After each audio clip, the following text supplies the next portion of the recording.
welcome to this week's edition of World Today, where we will focus on the U.S. elections. Former U.S. President Donald Trump has likened his political woes to that of the death of Russia's opposition leader and Putin critic Alexei Navalny. The former U.S. president says that he's become a target of his political rivals since he's leading in elections. Take a look at this report. The death of Alexei Navalny, a Putin critic in Arctic Circle jail, sent shockwaves across the world. But one person in particular linked the death of Russia's opposition leader to his legal woes. Former US President Donald Trump, who had in past showered praises on Russian President Vladimir Putin, calling him genius and smart for his invasion of Ukraine, now called Navalny a brave man. Navalny is a very sad situation, and he's very brave. He was a very brave guy because he went back. He could have stayed away. And frankly, probably would have been a lot better off staying away and talking from outside of the country as opposed to having to go back in, because people thought that could happen, and it did happen. And it's a horrible thing. Trump likened his legal woes to Navalny's death. But it's happening in our country, too. We are turning into a communist country in many ways. And if you look at it, I'm the leading candidate. I got indicted. I never heard of being indicted before. I got indicted 4 times. I have 8 or 9 trials, all because of the fact that and you know this, all because of the fact that I'm in politics. They indicted me on things that are so ridiculous. Fanny in Atlanta. As the former US president heads for a likely election rematch with Joe Biden, he faces 91 criminal charges across 4 different cases. He's also facing civil cases. The hush money case is scheduled for March 25th, when jury selection will be done. This will be the first criminal trial of a US president. Then there is the case in which Trump is alleged to have tried to overturn the 2020 election results. But Trump has refuted the allegation. The trial for this case has been postponed indefinitely. Trump has asked the Supreme Court to hold the ruling of a lower court that he can be prosecuted like any other citizen. With Mahashweta Lala, Bureau Report, India Today. Gen Zs have made an entry into U.S. politics. A young Gen Z Indian-American, Ashwin Ramaswamy, is fighting the Senate elections in the state of Georgia. I spoke to him, and this is what he had to say.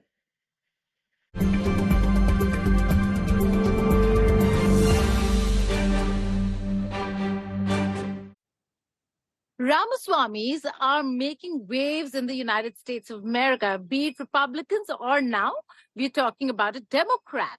Ashwin Ramaswamy, a Gen Z candidate, one of the youngest, so to say, 24-year-old, who is fighting the Senate elections from the state of Georgia, and now is looking to becoming a face for the Democrats as well. Ashwin, thank you so much for joining us here on India Today. Indeed a pleasure.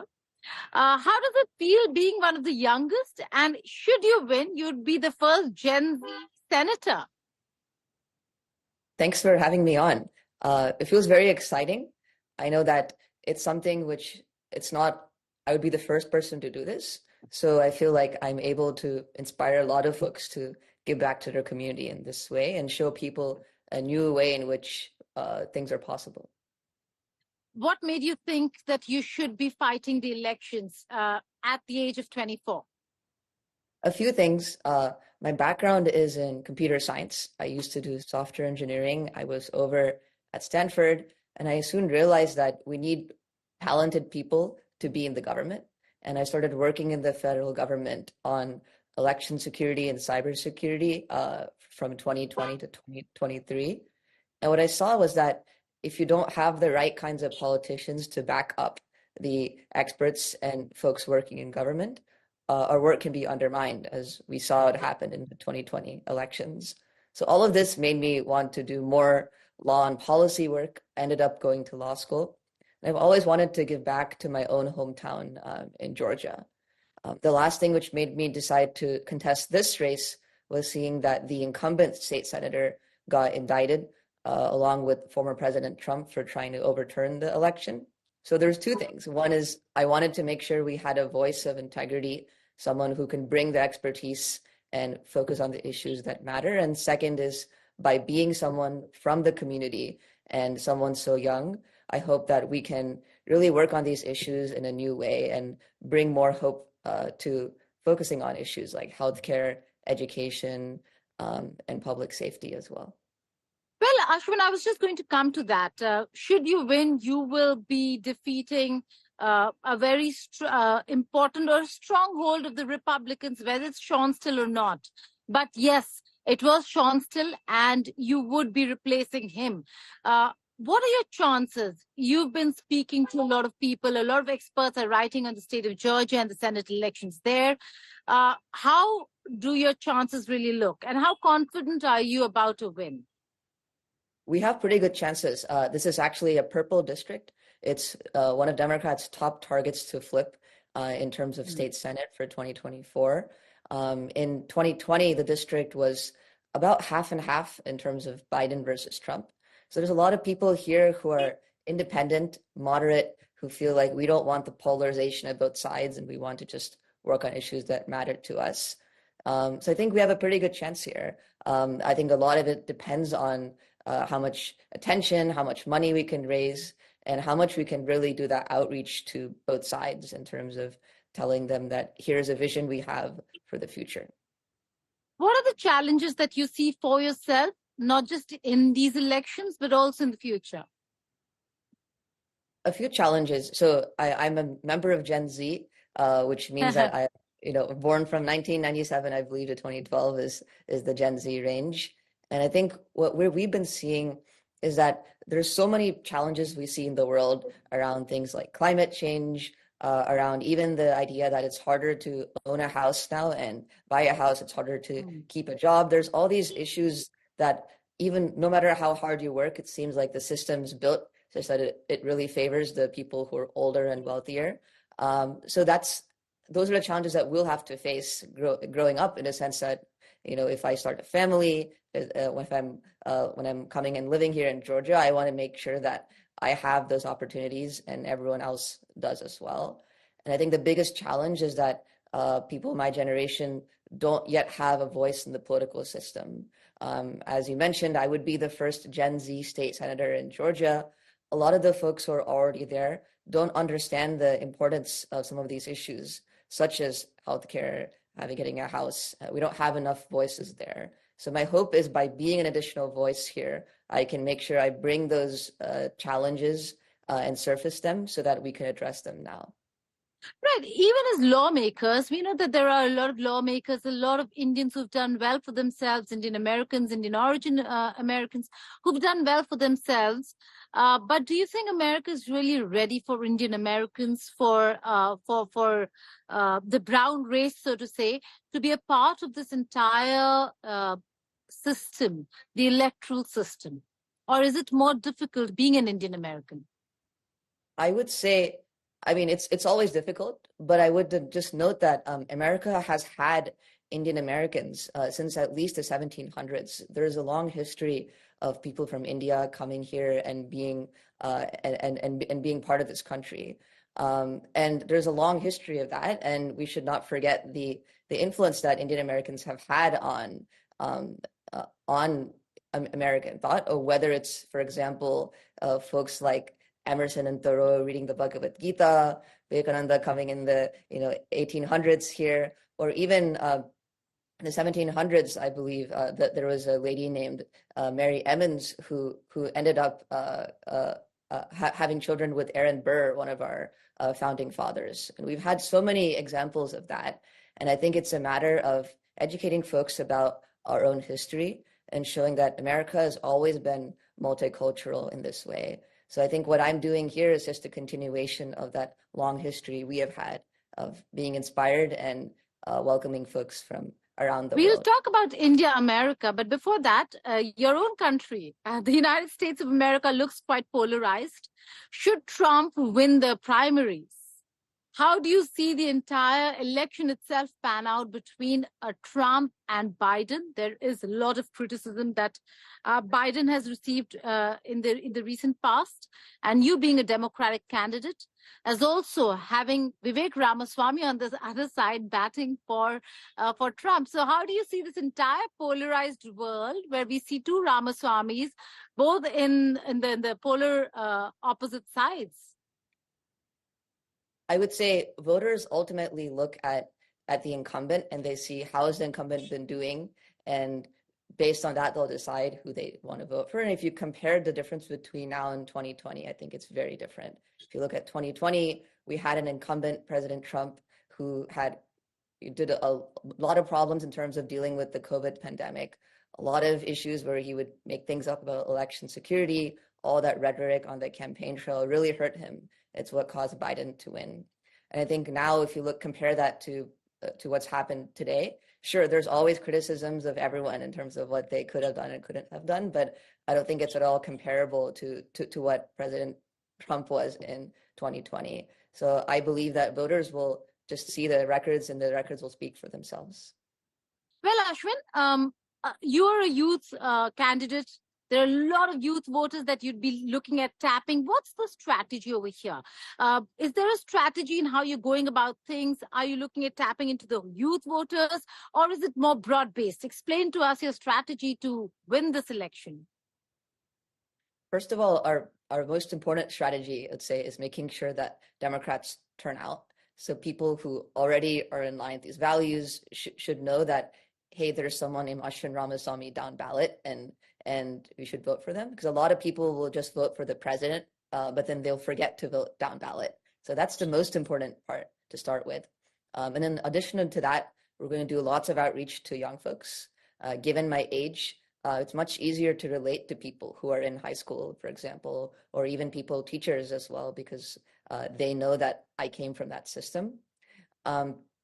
There's 6 high schools in our district, and we plan to reach out to as many of those students as possible, and not only ask them to vote if they can, but also to tell their families and their friends about the campaign. And we hope this will not only help us get more votes, but also give them a bigger voice in the policymaking process. Right. Why the Senate route? Why not the Congress? I would say it takes a lot more resources in order to run for national office in Congress. So it's much harder to start that kind of route. I'd also say that a lot of things happen at the state level, which people don't realize. People often focus on the federal, on the US Congress level, and they don't realize that the state government controls things like education budgets, transportation, a lot of healthcare as well. And we need talented people at the state level as well. That's actually why I left the federal government and decided to do more state work. I think we need to start at that level in order to make any kinds of larger change. On that note, Ashwin Ramaswamy, wishing you the best for the elections in Georgia, but also for the Democrats in the United States of America. Stay well, goodbye, and take care. Thank you.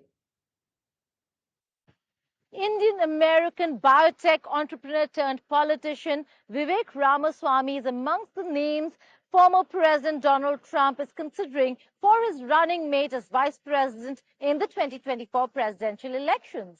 During a town hall event, the host asked Trump about 6 possible choices for his vice presidential shortlist, naming South Carolina Senator Tim Scott, Florida Governor Ron DeSantis, former Hawaii Representative Tulsi Gabbard, and Vivek Ramaswamy.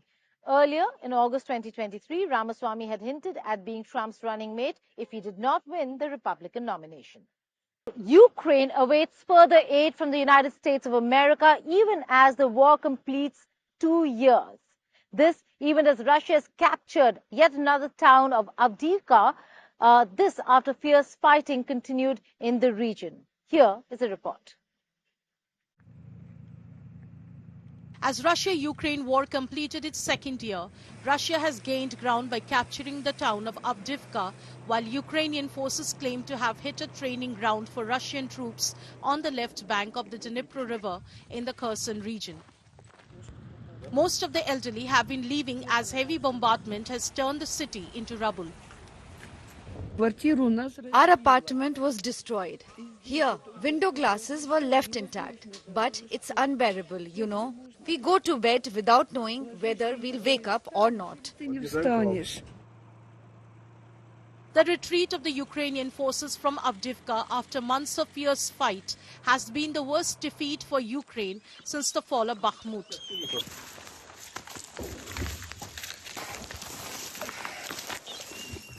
Ukraine now awaits war funding aid from the US, which, though passed in the Senate, remains to be approved by the House. The Senate has approved funding worth $95 billion for Ukraine, Israel and Taiwan in a bipartisan vote. Sure, I'd be happy to be. He has anything to say. Mr. President, would you go as far as to say that Alexei Navalny's blood is on the hands of House Republicans right now? I wouldn't use that term. They're making a big mistake not responding. Look, the way they're walking away from the threat of Russia, the way they're walking away from NATO, the way they're walking away from meeting our obligations is just shocking. I've been for a while. I've never seen anything like it. Ukrainian President Volodymyr Zelensky said Russia is exploiting the delay in aid. It is now an extremely difficult situation in several parts of the front line, exactly where Russian troops have concentrated maximum reserves. They are taking advantage of delays in aid to Ukraine, and this is a very sensitive matter. Artillery shortages, the need for frontline air defense, and for a longer range of our weapons. The delay in US aid is putting more of a burden on Europe, with Germany the second largest provider of military assistance to Ukraine. Berlin says it has provided and committed to some 28 billion euros of such aid so far. German lawmakers backed providing further military support for Ukraine, but rejected a call by the opposition to deliver long-range cruise Taurus missiles to Kyiv. Germany is the second biggest donor of military aid to Ukraine in its war with Russia. But Chancellor Olaf Scholz has resisted domestic and foreign pressure to supply the Taurus missiles, fearing an international escalation of the conflict. Ukraine still does not receive all the materials it urgently needs to effectively fight the Russian war of aggression. Dear colleagues of the governing coalition, I ask all of you, and not just individuals, I ask all of you to support our motion today and to urge the German government to finally deliver Taurus missiles to Ukraine. Does that include Taurus? Yes or no? I can't answer that. I read the motion. Those who wrote it will have thought about it. Now it is to be seen whether the US House will take up the matter of Ukraine aid and rally behind the war-torn country. With Mahashweta Lala, Bureau Report, India Today. In news from Pakistan, the Pakistan Muslim League Nawaz and People's Party of Pakistan have finally decided to form a coalition government. However, the PPP says that they will only be supporting this entire coalition with conditions. This comes at a time when there are massive cases and charges of corruption and rigging against the dispensation, particularly the establishment. What happens next is what we'll have to wait and see. Amidst protest and poll rigging claims by PTI, two of Pakistan's major political parties have formally announced the formation of a coalition-led government in Pakistan after the February 8 election result produced a hung National Assembly. The Pakistan Muslim League Nawaz and Pakistan People's Party announced that they have secured majority votes to form a coalition government, naming former Premier Shehbaz Sharif as the Prime Minister and Asif Ali Zardari as the President. Pakistan को इस crisis से निकालने के लिए To get Pakistan out of this crisis, the division that has spread in our economy, in this democratic society, now the Pakistan People's Party and the Muslim League are going to form the new government. It is hoped that Shehbaz Sharif will be the Prime Minister of the country as soon as possible, God willing. एक बार फिर मुल्क का वज़ीर-ए-आज़म बनेगा. हम peoples party के साथ मिलकर हमारे पास Together with the People's Party, we have the required number and we are in a position to form a new government. नई हुकूमत बनाने की पोजीशन में है. So I thank President Zardari and Chairman Bilawal Bhutto for their efforts and cooperation in this. आपका शुक्रिया अदा करता हूं कि उन्होंने इसमें भरपूर ताउन किया. Soon after the coalition government was announced, PTI accused the PMLN and PPP of stealing their mandate. The people of Pakistan expressed a lack of hope in the newly formed coalition government.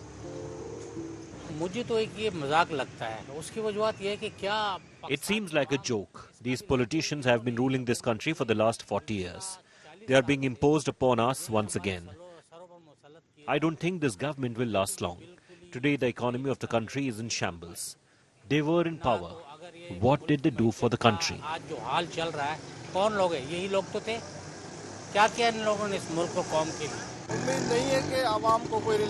It is impossible that people will get any relief because they are the same politicians, same leaders who have been ruling the country for the last 20, 40 years. They mudsling on each other during election. Then they enter into power again when a government forms. So I don't think people will get any relief.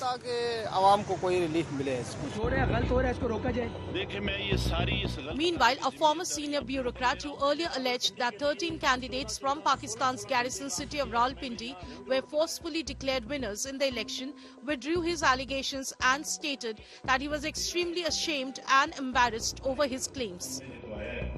Reacting to the withdrawal of claims, the PMLN accused former Prime Minister Imran Khan's party of trying to make the elections controversial. Now with coalition government in power, it is to be seen how does the new Pakistani government overcome with challenges in handling the country's economic crisis and security issues, and what will be PTI's next move. With Neha Kumari, Bureau Report, India Today.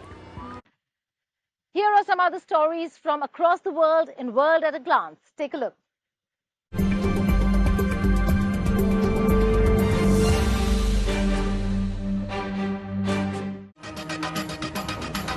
A spacecraft built and flown by Texas-based company Intuitive Machines landed near the South Pole of the Moon. The first US touchdown on the lunar surface in more than half a century and the first ever achieved entirely by the private sector. OD is the first commercial spacecraft to make touchdown on the moon.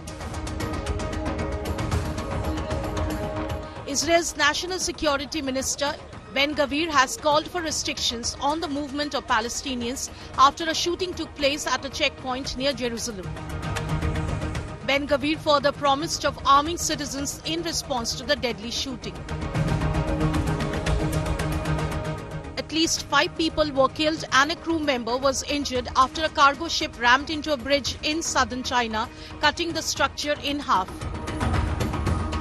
The Maritime Search and Rescue Center in Guangzhou stated that 2 vehicles fell into water and 3 others landed on the vessel after the cargo ship crash. Former Barcelona and Brazil soccer player Dani Alves was found guilty of sexually assaulting a woman in Barcelona nightclub and has been sentenced to 4.5 years in prison. The Barcelona Provincial Court stated that there was proof that the act was not consensual. That's all in this edition of World Today. Thank you so much for watching. Do stay tuned to India Today for all the latest news and updates.